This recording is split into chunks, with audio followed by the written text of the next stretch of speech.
निश्चिता न तो धर्म में हो न राजनीति में। बाबा किसको बोलते हैं आप? बाबा रामदेव है।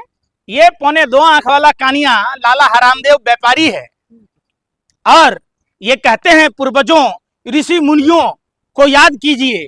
अरे भैया, पर उपदेश बहु कुशल तेरे, आपके सोहद में चीनी मिलाकर बेचते हुए पकड़ा गया। आपका लाल चंदन वाला केस भी इस देश को पता है।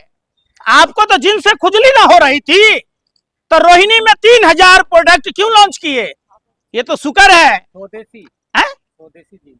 अरे भाई वो अच्छा है, दो सबको बोले कि काम छोड़ो योग करो, काम छोड़ो योग करो, और इन्होंने खुद जब देश ने काम छोड़ दिया तो योग छोड़ दी काम करना। बाबा रामदेव की बॉडी देखी कितनी स्ट्रेचेबल है योग करते करते। अच्छा, अपना 2.25 से 2 तो नहीं कर पाया आज तक। सब चीज का दवाई निकाल लेता है। इनका घी में मिलावट का गाजियाबाद और रुड़की के लैब ने क्या कहा था? उत्तराखंड में किसकी सरकार है? ये ज्ञान दे रहा है। लोग क्या समझेंगे? 2.25 आंख वाला कानिया से पूछिए, क्या आपके पूर्वजों ने यही सिखाया था कि नकली घी, नकली शहद, चंदन का तस्करी करो, सरकार को चूना लगाओ? हैं? ठीक है। फिर आप ऐसे फ्रॉड, साधु के बेस में लुटेरे हैं देश में, ऐसे फ्रॉड लोगों का चर्चा ना किया करें। 30 गुना तक बीएससी को ऊंचाई पर लेकर के गए। सारे भारत में ऐसे ही सभी दिशाओं से पुरुषार्थ होंगे तो विकसित भारत का सपना जल्दी ही पूरा होगा। और देश के प्रधानमंत्री जी चाहते हैं कि भारत आर्थिक दृष्टि से पूरे विश्व का नेतृत्व करे, हमारा रुपए डॉलर से मजबूत हो। इसके लिए 10, 20, 25 साल लगेंगे तो सही, लेकिन एक दिन वो भी आएगा जब हमारा रुपया, हमारी करेंसी विश्व की सबसे मजबूत करेंसी होगी। और आर्थिक समृद्धि के साथ हमारे भीतर सांस्कृतिक आध्यात्मिक समृद्धि, शांति भी रहे।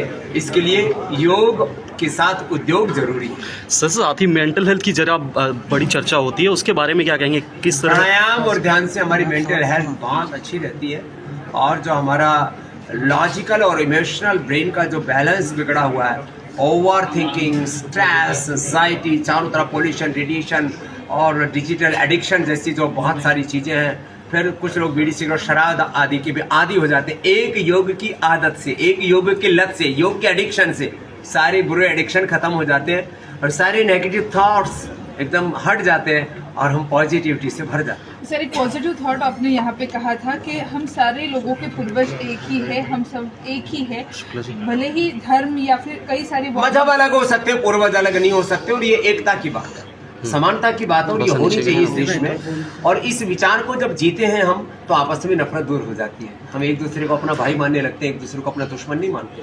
और जब पूर्वज एक मानते और पूर्वजों के प्रति कृतज्ञता रखते हैं, हमारे पूर्वज योगी थे, रोगी भोगी नहीं थे। हमारे पूर्वज गो रक्षक थे, गो भक्षक नहीं थे। हमारे पूर्वज अपनी मातृभूमि से प्यार करते थे, मातृभूमि के साथ द्रोह करने की कोई सोच भी नहीं सकता। जब हम एक पूर्वजों को समान रूप से आदर देते हैं और अपने पूर्वजों को अपना आदर्श मानते हैं, तो राम का रामत्व, कृष्ण का कृष्णत्व, शिव का शिवत्व वो हमें अपना लगने लगता है। तो इस देश के साथ हमारा जो इमोशनल कनेक्ट है वो और गहरा होता है। इसलिए हम सबके पूर्वज एक है, मजहब अलग हो सकते हैं, ये विचार राष्ट्रीय एकता, अखंडता, संप्रभुता के लिए जरूरी है। और ऐसा होने से इस देश में जाति, वर्ग, समुदायों और मजहबों के नाम पर जो भेदभाव की दीवारें खड़ी कर दी गई वो उठेंगी। लेकिन सर, जिस तरह आपने हिंदू राष्ट्र की बात की उसे असंवैधानिक बताया गया, कैसे? नहीं, देखो हमारा संविधान क्या सिखाता है? संविधान सिखाता है साइंटिफिक टेम्परामेंट रखो।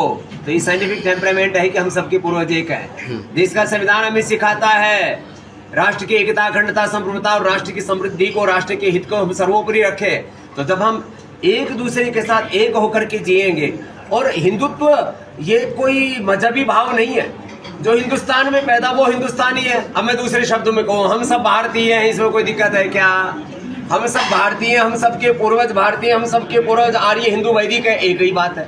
अब कुछ लोगों के जिनके रिलीजियस और पॉलिटिकल एजेंडा है, वो लोगों के पेट में दर्द होता है, वो कपालभाति अनुलोम विलोम करें, पेट और दिमाग ठीक है। सर, साथ ही साथ अयोध्या राम मंदिर के बारे में भी चर्चाएं सामने आ रही है, जिस तरीके से चंदा चोरी के आरोप जो किए जा रहे हैं। देखिए, ये दरअसल क्या है, लोगों की धर्म में अनास्था पैदा करना ज्यादा बड़ा मकसद है। बाकी जो चोर है उनको सलाखों के पीछे डालो, जेल में डालो, फांसी पे लटकाओ।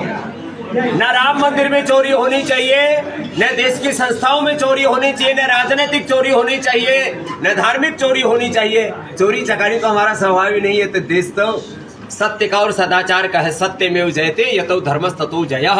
इसलिए जिन्होंने भी चोरी चकारी की उनको दंड मिलना चाहिए और किसी भी प्रकार की आर्थिक